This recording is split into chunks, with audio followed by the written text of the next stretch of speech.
have your back to me, but do the best you can. Some of you over here, I don't know if you're going to be able to see. If you're through eating, you might want to move over this way a little bit and get a little closer shot, unless you feel like you can see okay. Question and answer in just a moment. A few weeks ago, well, let me first of all say that I'm very pleased to have two or three people that I'll mention. One is the chair of our board who came this morning for our meeting, Earl Fisher. Earl, we appreciate you being here. Peggy Loafman, vice chair of the board, is here. Ray Mendel, who is the faculty regent. Are there others? Any other regents? Cornelius Martin is coming in. You all know Cornelius, so he'll be here shortly. We appreciate that. Danny Campbell, who is a regional, oh, Danny, I don't, service center. Good, we got pretty close. But we appreciate everyone being here. We're going to move quickly and have you out of here in the neighborhood of 8 o'clock, as we promised in the memo. A few weeks ago, Tom Boysen and I were talking, and Tom was going over a list of items that they were trying to, that would be qualities that they were trying to prepare or put into, I guess, Cara graduates for us. What are they going to look like coming to higher education? We hear a lot about Cara and a lot of discussion, but one of the things that hasn't been talked about publicly is what's it going to do for us? What kind of graduates can we expect? What can we work with when they get to us as freshmen? And Tom was running through those, and we began to talk about that a lot of our folks on campus needed to hear those kinds of things. And he's been on a 2-day run here that would stagger most everyone in this room, I suspect, meeting with group after group after group. And the only, as we talked about a time to come, and he was saying he was going to be here, we said, how about breakfast? That seemed to be the only available moments in his schedule. And he agreed to do that, and we really appreciate it. Let me just say two things before we get Tom up. One, there's been a lot of comments and concerns expressed about Cara by various groups in this state. One thing that cannot be denied is the fact that our state is on the right track educationally, whether you agree or disagree with this piece or that piece or whatever. Overall, our state is finally on the right track educationally. We were far off of the track before Cara got here. A lot of us were panicked over the idea that our General Assembly was in charge of creating a new educational system. And I have constantly applauded their efforts in the way that they handled that and put this system in place for us to move forward. The second thing I want to say to you is that when Tom Boysen was brought in to take on this task, Tom, like so many leaders across this country who have a major task in front of them, have an awful lot of people taking shots and hits, and you get rocked over this way and rocked over that way, and Tom has been through Lord knows what all, trying to stay focused on where this state needs to go in terms of what the legislature passed. He is carrying out the mandate of the General Assembly of the state of Kentucky. He has kept his focus. He is not deterred from the path. And I suspect, Tom, it would have been very easy all along the road to have said, oh, okay, and give up and move over to this side and take the easy route, or move over here and take the easy route. He has not. He has stayed focused, moving toward the end that's been mandated by our state. And Tom, I applaud you for that, and I even drop you a note occasionally to tell you that, and I appreciate those efforts. Let's not spend any more time introducing Tom. You all know Tom Boysen, Dr. Tom Boysen, Commissioner of Education for this state, who has taken on a yeoman's task and is performing it in an admirable fashion, who cares about kids, and that's the bottom line. Tom, welcome.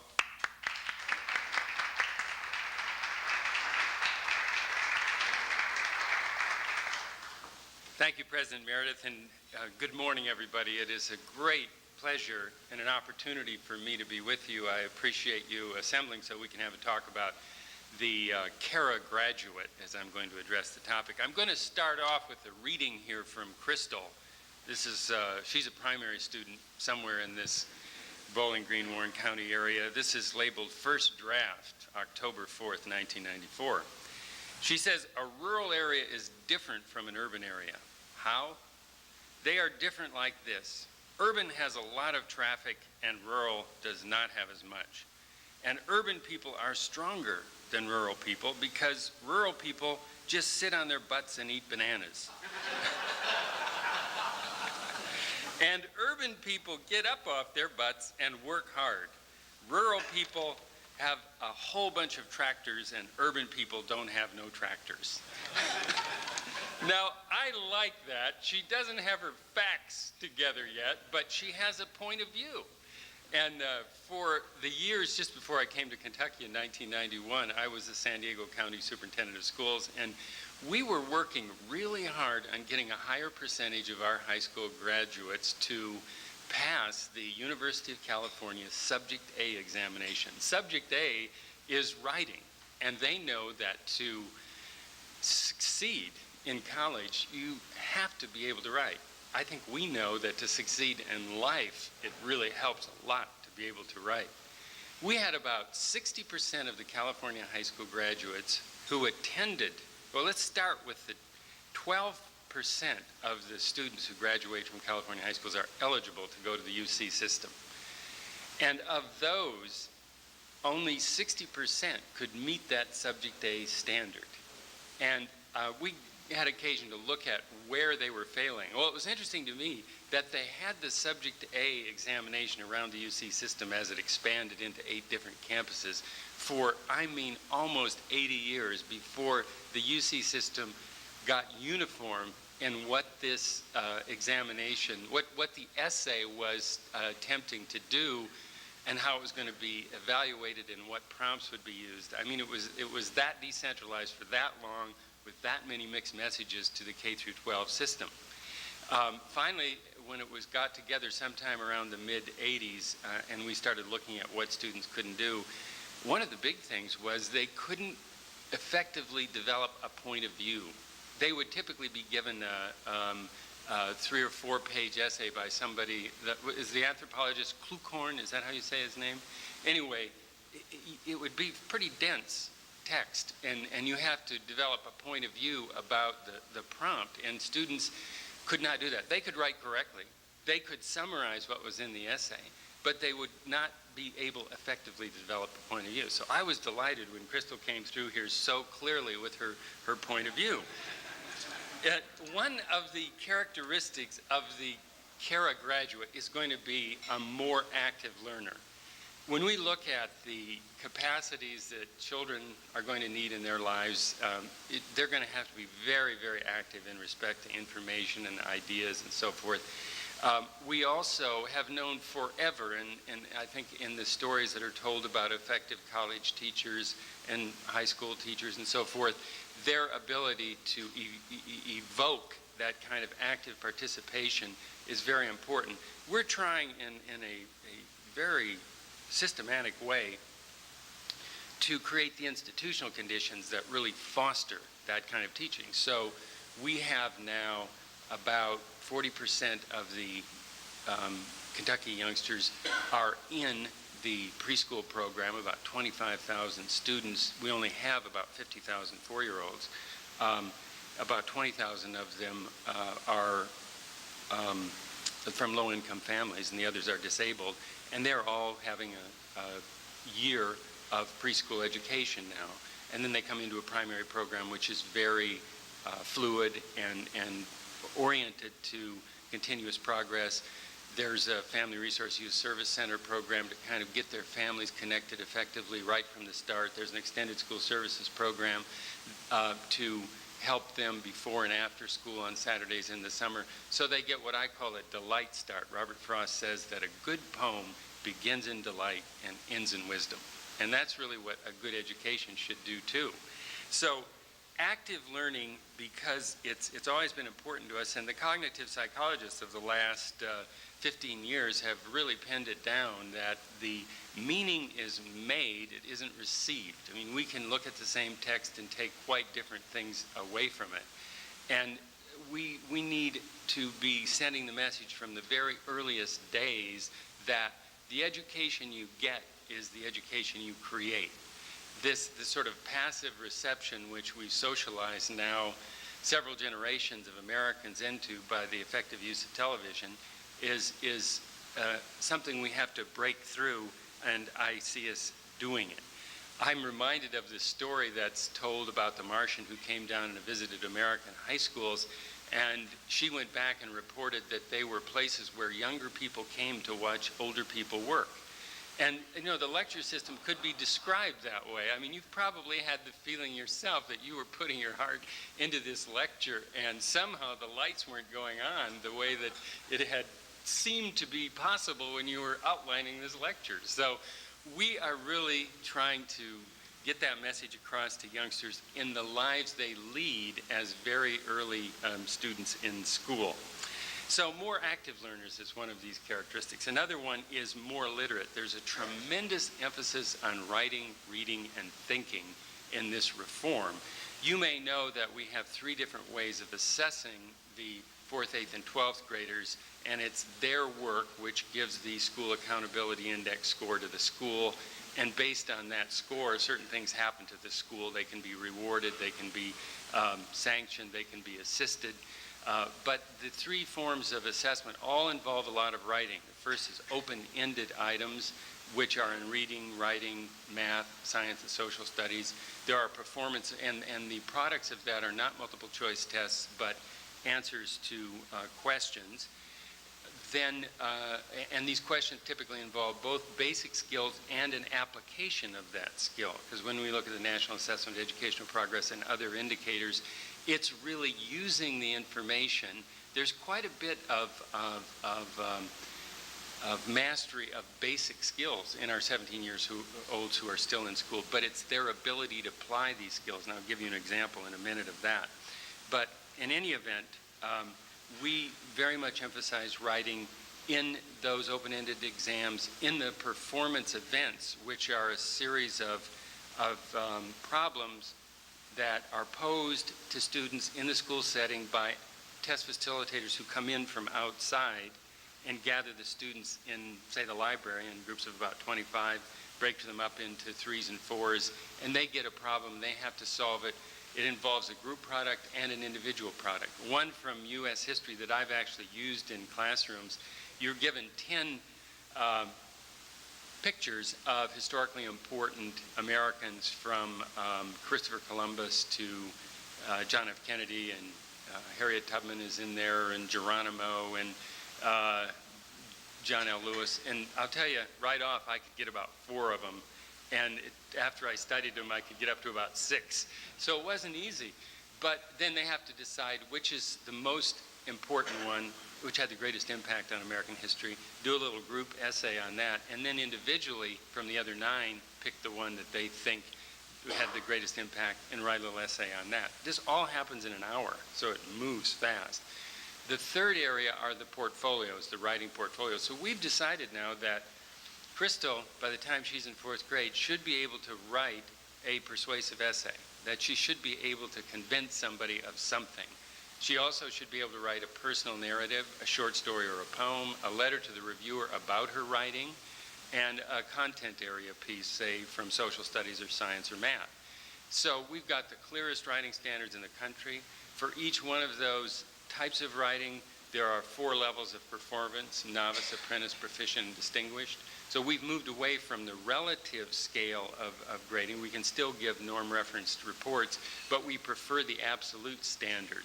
There was a recent survey which showed that only 1/3 of the teachers in the Commonwealth believe in one of the assumptions of CARA, the commitments, is that all children can learn at relatively high levels. And what I think is going on here is that they're looking at it in a norm-referenced way and saying there's no honest way that 100% of the kids can be at the 90th percentile. True. Statistically true. But there is an honest way in which 100% of the kids can write proficient essays. And that's what we're interested in, is giving people feedback against standards. So more active, more literate, more numerate. Pythagoras lived 2,500 years ago. He had a thing about right triangles. He felt that there was some kind of very consistent relationship between the length of the short legs and the hypotenuse, and he played around with it, and he came up with a² + b² = c². About 15% of the graduates of American high schools can use the Pythagorean theorem. About 50 or 60% can recognize it. Recognizing it is not good enough. This is a case, again, of basics plus. We had a question on our 93 open-ended examination, which was like this. You have a sports equipment closet, which is 3 feet square at the bottom and 5 feet tall. You also have a pair of skis 6 feet long.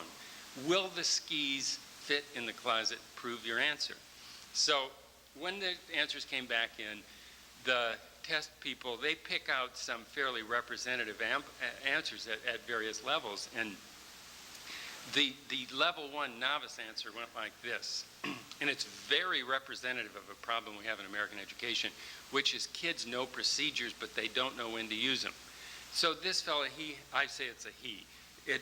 There was a little diagram of a square in there, and he figured out the perimeter of this square, and he described it beautifully and said, therefore, the skis will fit in the closet. You know, this guy would have been great on a multiple choice test. He knew his stuff.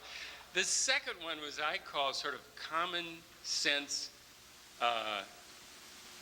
non-scholarly, because the person understood the concept that if you take the skis and put them in the longest diagonal from one corner at the bottom to the opposite corner at the top, they will in fact fit in the closet. And it was very literate. It was explained. There was a beautiful diagram in there, but there is no mention of Pythagoras. There's not a number on the page. Okay, we call that apprentice. They had the right idea. Okay, in order to get proficient, you have to know a squared plus b squared equals c squared. You have to know how to do square roots. You have to know how to apply that to this problem and explain it. Distinguished is more elaborate. There's no more math in it, but you just have to explain it better and diagram it better. So I'm saying we only have about 15% of our students, and this is true for the country too, who can do that problem. And that isn't good enough. It probably was good enough in my day, but the import of math for proficiency in science and technology, which is where so many of the jobs are in this world we're going into, is enormously important. We already know that the relationship of income to education for those who have 2 years or more of math in college is a very positive thing. And we now, as it's sometimes said, need to turn math from being a filter into being a pump. And this is true too of science, especially chemistry and physics. So we expect these students to be doing much better math, and the early indications are that they are doing.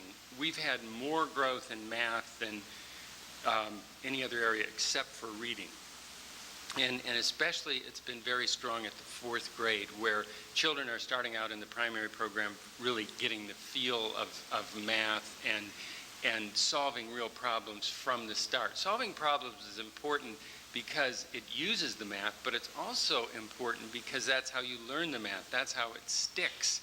And we expect, therefore, our graduates to be more numerate, more collaborative as well. That is, better able to work in groups. This is an important skill, as you know, from any one of your faculty committees, and certainly in business and industry. I've seen this emerging in the last 15 years as a more and more important capability. That may not be the most important reason to be collaborative. Again, cognitive psychologists tell us that the impulse toward learning is very much stimulated by group work. And that's not surprising. Almost anything we want to do very seriously in this country, we support with group work.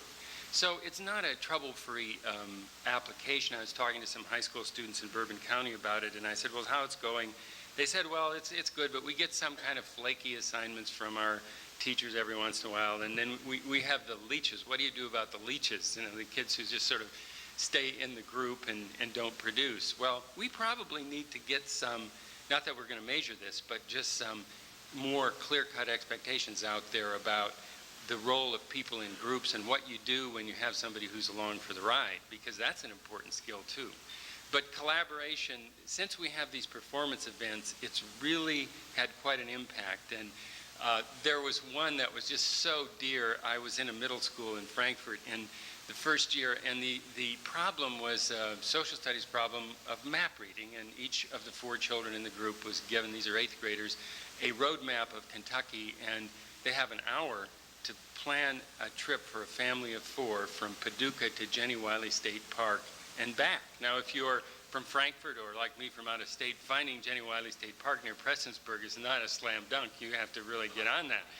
But the thing I liked about it was the way that the sort of normal cultural patterns asserted themselves in this situation. There were 2 boys and 2 girls, and the boys, they knew that their job was to take up all the space. So they opened up their maps and spread them out on the tables. The girls are back here looking at their maps like this. 20 minutes later, they still haven't found Jenny Wiley State Park. And so all the math and map reading that they were supposed to do in that exercise didn't happen. And I see much less of that, much more give and take and efficiency in getting with the task. So collaborative, technologically sophisticated, and I do want to commend Western Kentucky in a whole bunch of areas here that I picked up yesterday, and I meant to do that earlier, but I ran into 2 or 3 new teachers yesterday. One was a high school English teacher, another one was a primary teacher, and I asked them, did you feel prepared for this? They said yes. And I don't hear from the new teachers the same feelings of stress that I do from veteran teachers. And I think any of us sort of deeply into our careers would probably have a bit of a struggle changing. But the English teacher knew a lot about the writing process, had taken a number of courses in that area, and was really feeling at ease with it. She was in a computer lab, and her children, or students, were putting their portfolio work into the computer. That's how they keep their portfolios. The primary teacher was equally fluent with what she was doing. And in the technology lab I visited over at Warren Central, I learned about the program you have for helping your students become technologically sophisticated by taking them to the technology.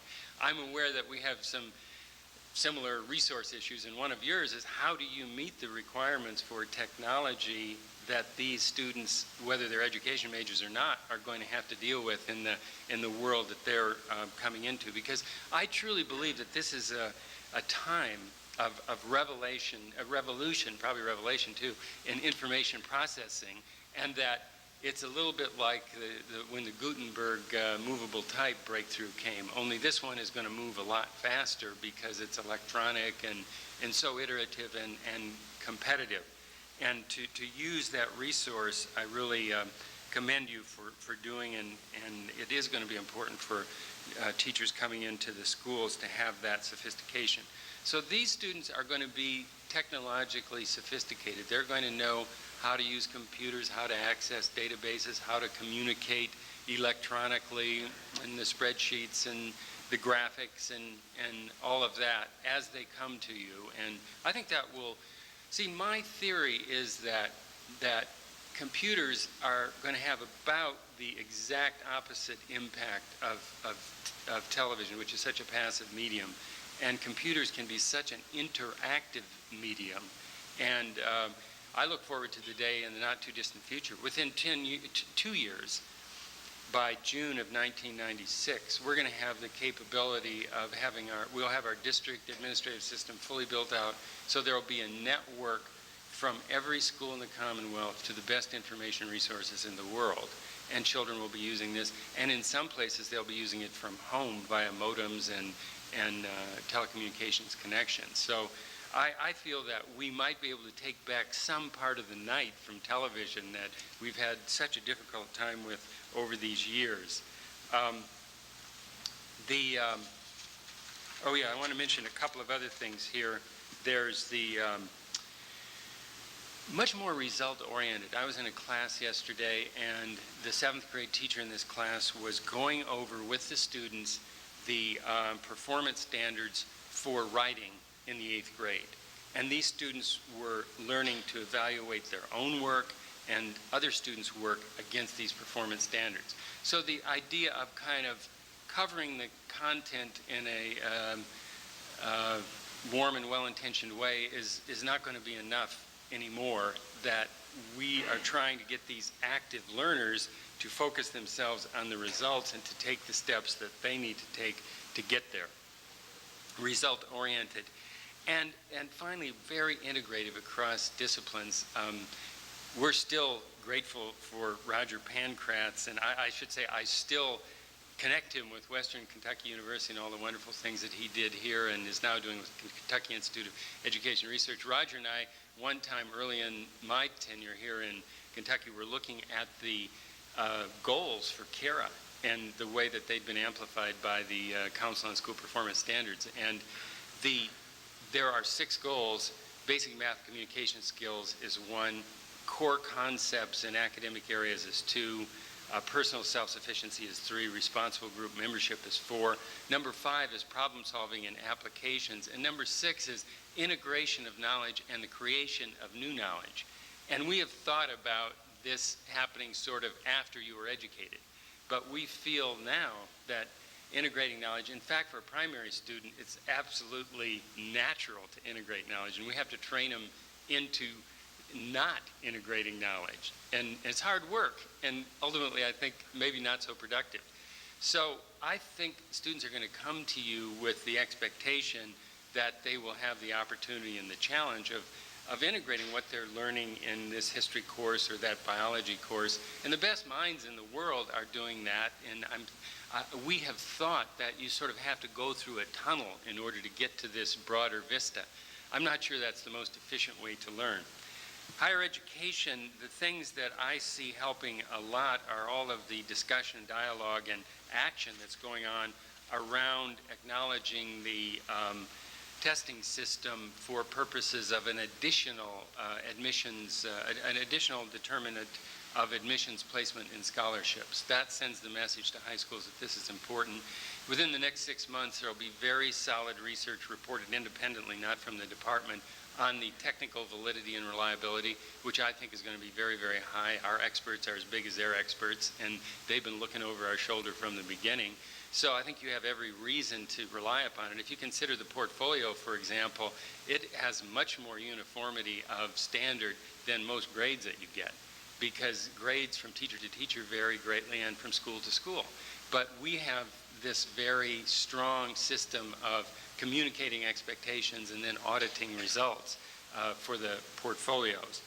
Undergraduate education, I think if students come out of secondary schools with this pattern of learning and they hit a very different environment, it won't be good for you, it won't be good for them, and it won't be good for us again, because that's where we get our teachers.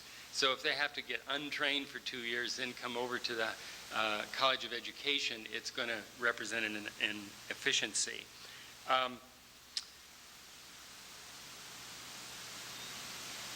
I would say the research that's been done on CARA has helped greatly. I think Roger's work with the Kentucky Institute for Education Research is going to help us coordinate the research interests of higher education and focus them in the most important places. And I would suggest in this accountability dialogue that's going on, a place for, in higher education, more overt student accountability. In the European systems, as you know, they're pretty strongly examination-driven in the elementary and secondary education program. And I started teaching in Kenya in the early 60s, and it was just independent a year, and we had the British system of education, which was very strongly examination-driven, and I developed a very great respect for it. And I think that there's a place for an examination at the end of the sophomore year, say, that would kind of rivet the attention of students on some of these fundamental intellectual skills: writing, thinking, integrating knowledge, communicating, and so forth. And that would certainly resonate very well with the system that we're in. I want to stop right there and invite your comments and questions, and again, thank you for being here this morning.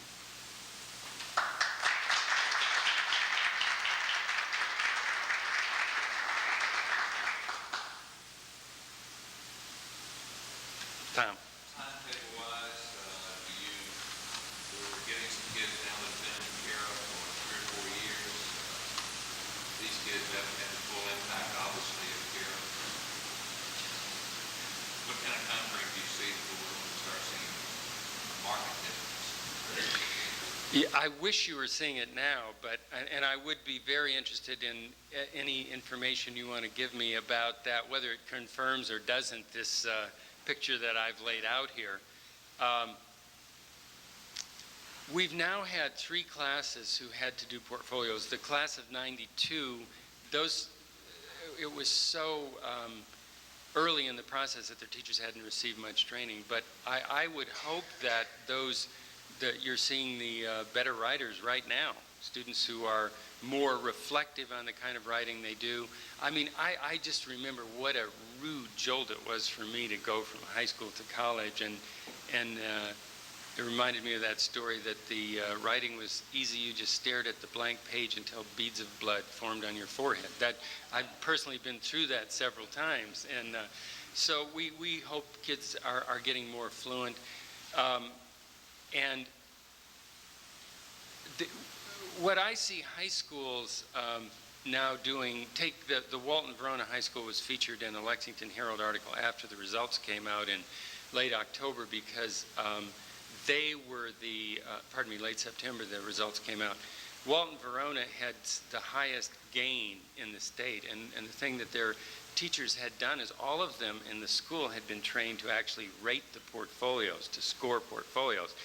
And the difference between the kind of well-intentioned dialogue about writing across the curriculum and actually doing something with it turns on whether the content area, well, the English teachers too, but the content area teachers understand the standards and internalize them, and that kind of training is starting to take place. So I would say any time, and I think it's important for us to know if it isn't happening and what the negatives are, because there's probably no change that hasn't had some unintended consequences, and some of them probably won't be pleasant. Yeah, I'd be interested to hear whether the freshmen are any different.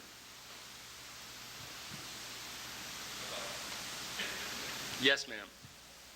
I do feel more comfortable with, for example, the English in my sociology paper. But now I want to work with the fence around it. And I'm wondering what can be done for students who have lower class backgrounds, who are coming to the university in large numbers, in terms of some of the attitudinal kinds of things that we have been used to expecting. How can they be prepared to believe that they are masters of their own fate, that they can change their lives, that they can come to class punctually, Right. turn in something that doesn't have coffee and cake on it, and so on. These are new kinds of concerns for me. Very, very important. We started a program a couple years ago called AVID. It's an acronym for Advancement via Individual Determination, to get at exactly that point. And at any point, you could say that college is pretty late to be getting to that issue of personal responsibility and even language development. One of the most poignant plays I've ever seen was called Open Admissions, and it was about the open admissions process in the City College of New York. And the two central figures were the English teacher and the African-American young man who had been first in his class and couldn't write. And so she was institutionally and personally in the role of breaking the news to him that he'd been swindled. And that is a moment we want to avoid.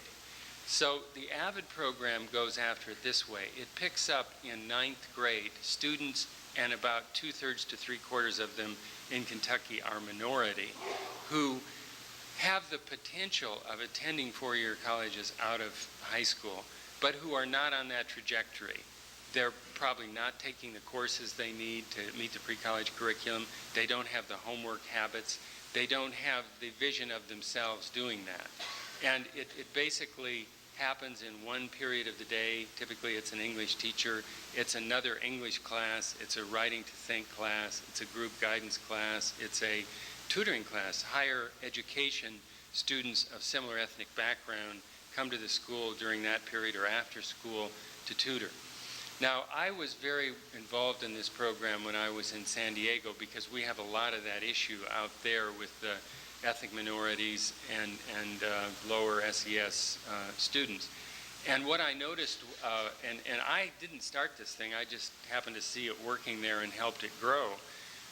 When those youngsters went into college, we found that they needed continued support of the same kind, where they've done a lot of research on the characteristics of successful students, and the Asian students in California are just blowing everybody else away. One of the things they do is they're very collaborative. They study together a lot. And so that kind of reinforcement, it makes it a social activity. We have no less than a cultural change to pull off here in transforming this education system. And I would encourage you to look into that, and we may need to get more of those AVID programs going. I think Christian County might be the closest place that we have one. Do we have any right around here?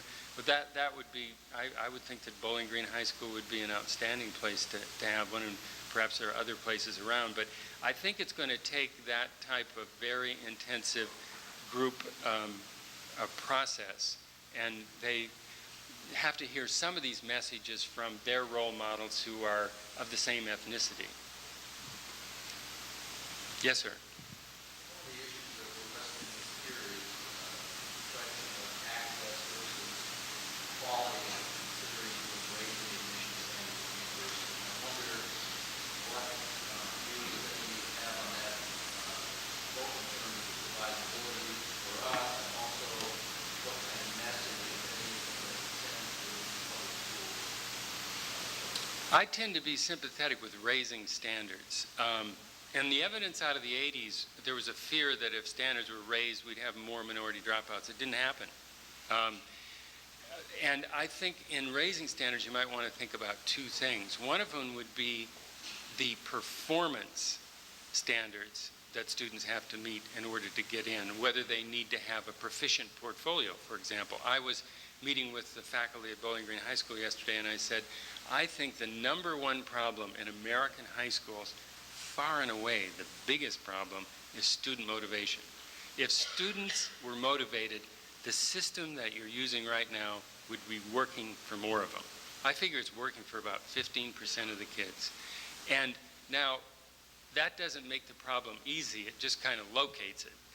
And one of the things, I said, best case, academics are in about 5th place. We got cars, clothes, romance, activities like football, then maybe academics will be coming in. So we need some fairly firm extrinsic motivators, like, and I've talked with students around the state of various ethnicities about this to say to them, well, how would it be if your school said to you, you can't get to be a senior in this high school unless you have an apprentice portfolio? They grumble about this for a little while, and then they say, well, if you tell us when we're in 9th grade, it would be okay. And so I would encourage you to be thinking that would send a shockwave. That would be a wonderful thing to do, and kids would get it done. Because this is not, you know, when they look at, there's a wonderful book called The Learning Gap by John Stevenson, and he looks at Asian and American schools. And it's just, effort is such a big issue. In the Asian and European schools, they view effort as a very major factor, the major factor in the equation. We tend to look at IQ as the major factor. So trying hard doesn't have the same likelihood of happening here. As to the number of courses in the pre-college curriculum, I would favor another year of social studies. When we look at the ACT data, we're down at the lower end of the spectrum in terms of the courses required. And I know this interacts with a number of other issues, but I don't think that the issue of access has to be negatively impacted by raising standards. Yes, sir.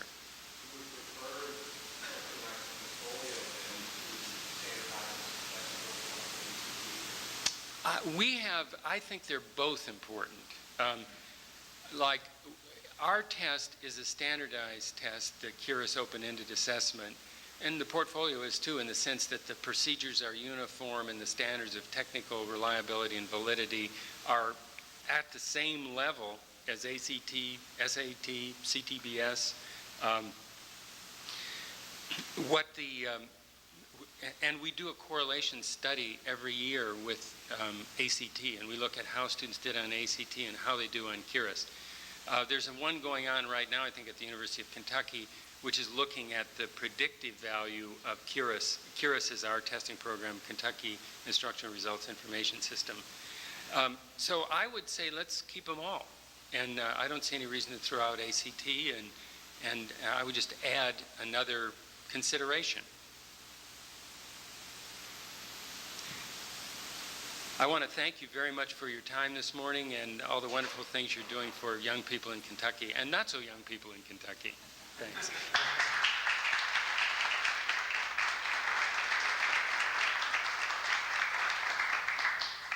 That brings us to a close. I just want to mention to you, we're taping this and we'll do some editing and put in a few graphics and so forth, and then make that available to every department on campus. So in your departmental meetings, you want to use this to spread that message, well, it'll be available to you.